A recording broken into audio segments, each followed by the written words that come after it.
ഇന്ന് തന്നെ ഡൗൺലോഡ് ചെയ്യൂ. കാണൂ നിങ്ങളുടെ ഫേവറേറ്റ് ഷോസ്. നിന്റെ ചിറ്റപ്പൻ ഉപേന്ദ്രൻ ഓരോ കുരുത്തക്കേട് കാണിച്ചെന്ന് പറഞ്ഞ് ഇവിടെ വന്ന് ഭ്രാന്ത് തുള്ളിയാലോ? ദേ ചെന്ന് തല്ലേണ്ടതും ചോദിക്കേണ്ടത് അയാളുടെ അടുത്താ, അല്ലാതെ ഈ വീട്ടിലല്ല. ഉപേന്ദ്രൻ എങ്ങനെയാണ് ഈ വീട്ടിലെത്തിയത്? ഈ രോഹിത് അങ്ങനെ മരമുറിക്കിയ കേസിൽ വന്നേ?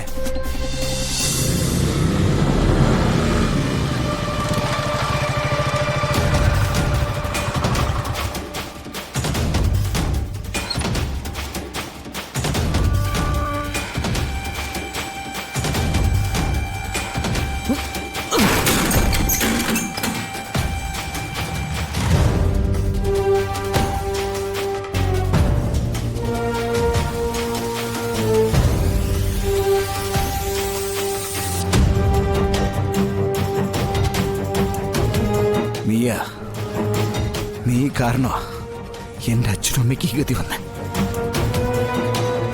എന്നിട്ട് നീ ഇവിടെ ടിവിയും കണ്ട് സുഖിച്ചിരിക്കല്ലേ? നെഞ്ച് തകർന്നിട്ടാ എന്റെ അച്ഛനും അമ്മയും ഇപ്പൊ ആ വീട്ടിൽ നിന്ന് ഇറങ്ങിപ്പോയത്. അവരുടെ രണ്ടുപേരുടെയും കണ്ണിൽ നിന്ന് വന്നതേ കണ്ണീരല്ല, ചുടുചോരയാ.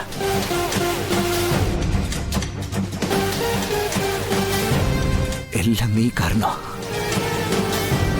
എന്നിട്ട് നീ ഇവിടെ ടിവിയും കണ്ട് സുഖിക്കുക അല്ലടാ? അല്ലടാ നായേ!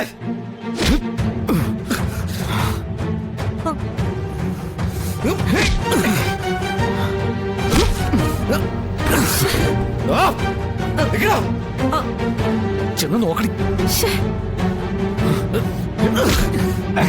എവിടേക്കാണ് നീ?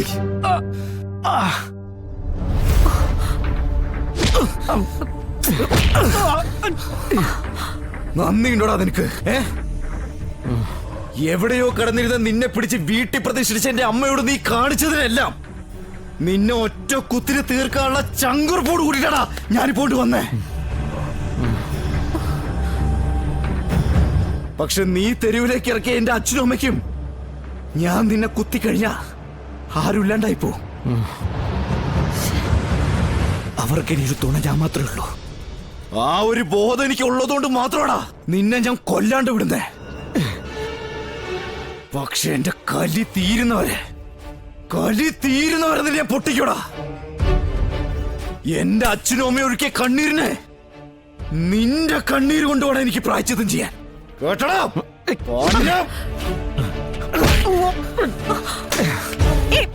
വിഷ്ണു, ഇത് എന്റെ വീടാ. വീട്ടിൽ കയറി അക്രമം കാണിക്കുന്നോ? നീ ആരടി അത് പറയാൻ? മാറാനല്ലേ പറഞ്ഞ അവനെ തല്ലരുത്. ശരി, അവനെ തല്ലുന്നില്ല, പക്ഷെ നിന്നെ തല്ലണോടി.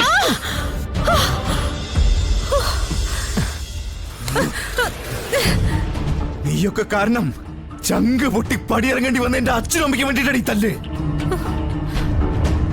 അതും നിന്റെയൊക്കെ മൂക്കിന്നും വായെന്നും ചോര പൊടിയുന്നവരെ തല്ലും. അത് ഞാൻ എന്നോട് തന്നെ പറഞ്ഞ വാക്കാ. നിന്റെ ചിറ്റപ്പൻ ഉപേന്ദ്രൻ ഓരോ കുരുത്തക്കേട് കാണിച്ചെന്ന് പറഞ്ഞ് ഇവിടെ വന്ന് ഭ്രാന്ത് തുള്ളിയാലോ? ദേ ചെന്ന് തല്ലേണ്ടതും ചോദിക്കേണ്ടത് അയാളുടെ അടുത്താ, അല്ലാതെ ഈ വീട്ടിലല്ല. ഉപേന്ദ്രൻ എങ്ങനെയാണ് ഈ വീട്ടിലെത്തിയത്? ഈ രോഹിത് അങ്ങനെ മരമുറിക്കിയ കേസിൽ വന്നേ? പറയടി. എല്ലാം നിന്റെ ചന്ദ്രബോസിന്റെ ബുദ്ധി. ആ ബുദ്ധിയിൽ ഇവൻ ഈ നന്ദിയില്ലാത്ത നായ.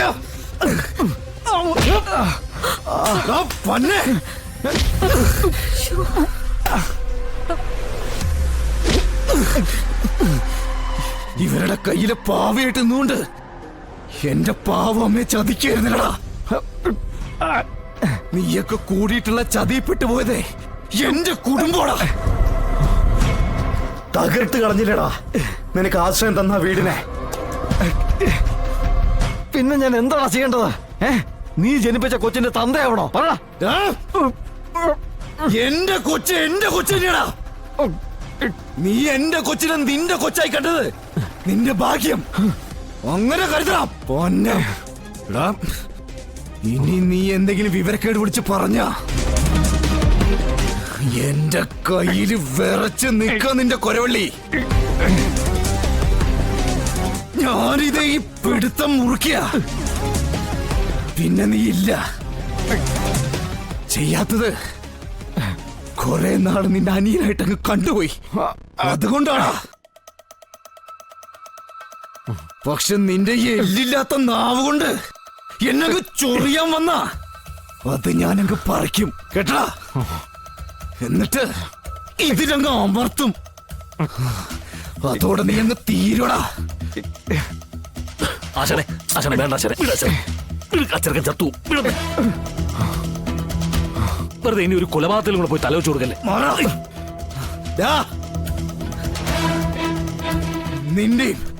നിന്റെ ശ്യാമടി നല്ല ജീവിതത്തിന് വേണ്ടിട്ടല്ലടാ ശാലിനി അത് ചെയ്തേ.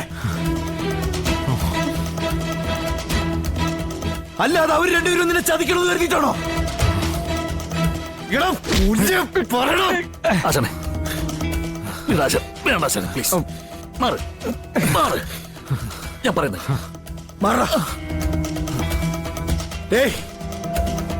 ഇപ്പൊ ഞാൻ പോവാ. പക്ഷെ വീട് നഷ്ടപ്പെട്ടതിന്റെ പേരിൽ എന്റെ അച്ഛനും അമ്മയും എപ്പോഴൊക്കെ സങ്കടപ്പെടുന്നോ അപ്പോഴെല്ലാം നിനക്ക് അടിയുറപ്പാ.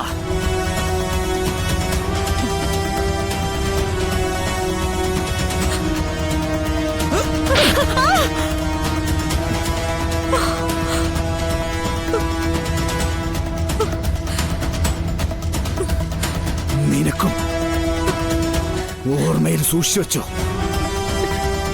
ഇത് പറയുന്ന വിഷ്ണുവാണി. ചെയ്യാൻ കഴിയുന്നത് മാത്രം പറയുന്ന വിഷ്ണു. കേടറി.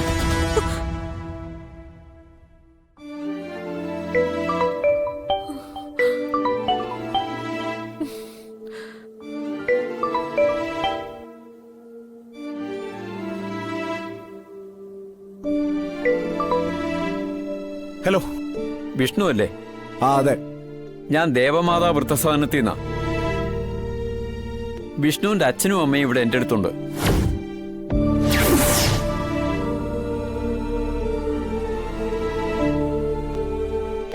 ഞാനേ അച്ഛന് ഫോൺ കൊടുക്കാം.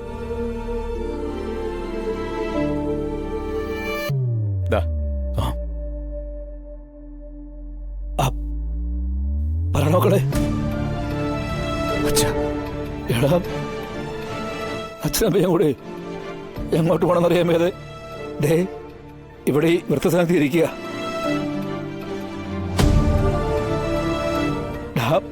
പ്രായ മകളുള്ളേ ഞങ്ങൾക്ക് ഇവിടെ ആശ്രയൊന്നും കിട്ടിയില്ലടാ. മകളെ, ഞങ്ങളിനി എന്ത് ചെയ്യണം, എങ്ങോട്ട് പോകണമെന്ന് അറിയാമേത് ഇവിടെ നിൽക്കൂ. നീ ഒന്ന് ഇവിടെ വരുമോ?